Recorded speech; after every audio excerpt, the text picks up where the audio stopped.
samahan niyo naman ulit kami sa panibagong gala. Hi! Pupunta dapat talaga kami sa mall. Maghahanap kami ng mga camping gamit. So, gusto na din talaga namin mag-camping. So, kulang pa. Pero, soon, makukumpleto din natin ang ating pang-camping na gamit. For today, Tagaytay muna tayo with Papa. At dahil walang pasok, kasama natin si CJ. CJ. Hey, hi.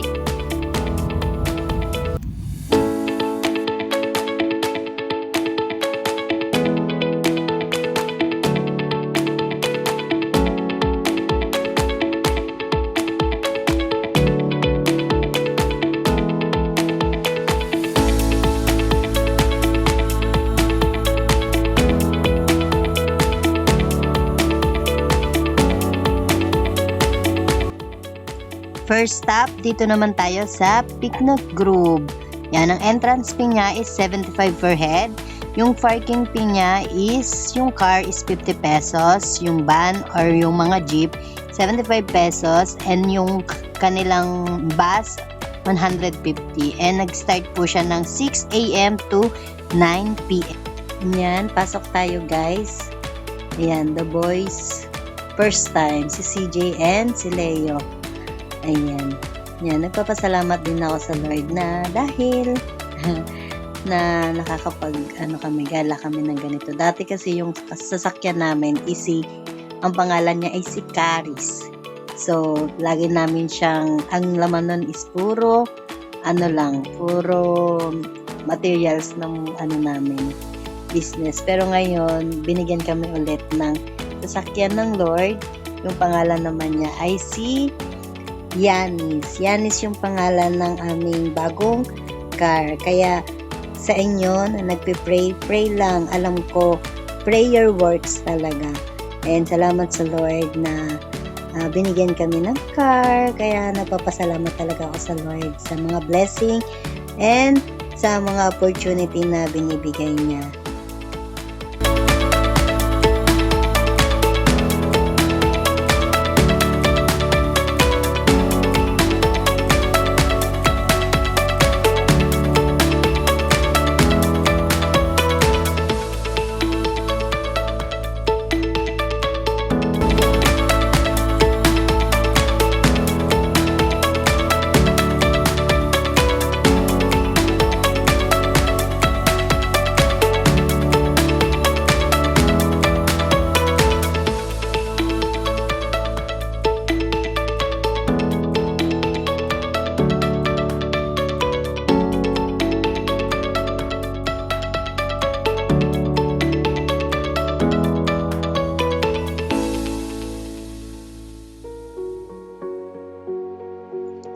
Yan, dito pag pumunta kayo guys, syempre dala na kayo ng pagkain na pagsasaluhan nyo. Yung maliliit pala na upuan na may parang kubo style is 250 and yung malalaki is 450. Kami, wala talaga kaming dala kasi nga hindi talaga kami dapat pupunta dito. Pero since nandito na kami sa Cavite na kami, tumuloy na din.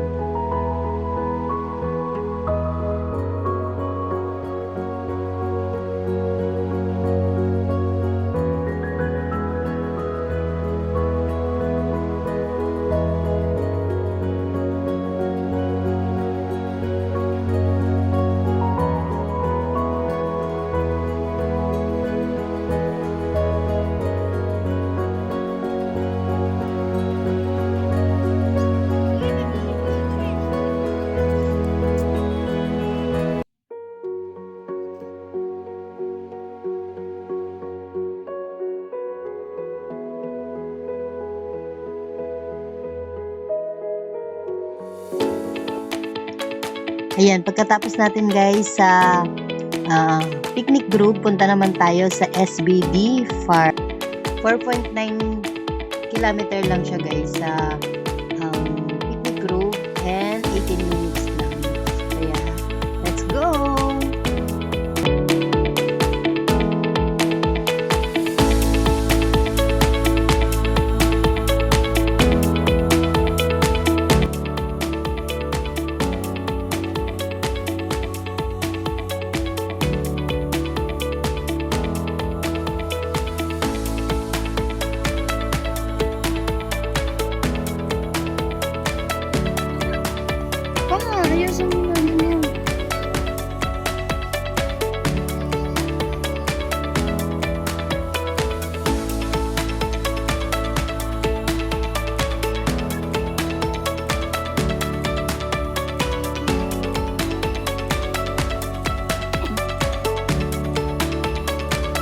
Dinikipan mo?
Dito sa SBD Farm guys, wala pala siyang bayad. So, pwede kayong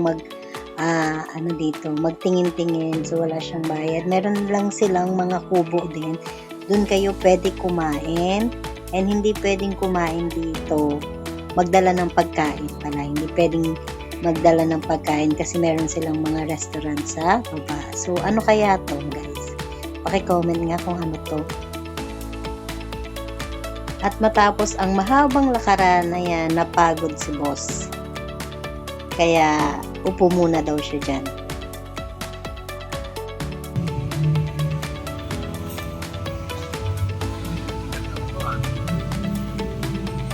Tulog lang. Relax ka. 30 minutes. 30 minutes.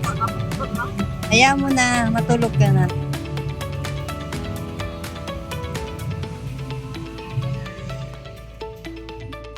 At si CJ naman hindi napagod. Ayun, naglaro pa rin, walang kapaguran. Syempre, bata, ganun talaga. Ayun, salamat sa panonood. God bless you! Muah!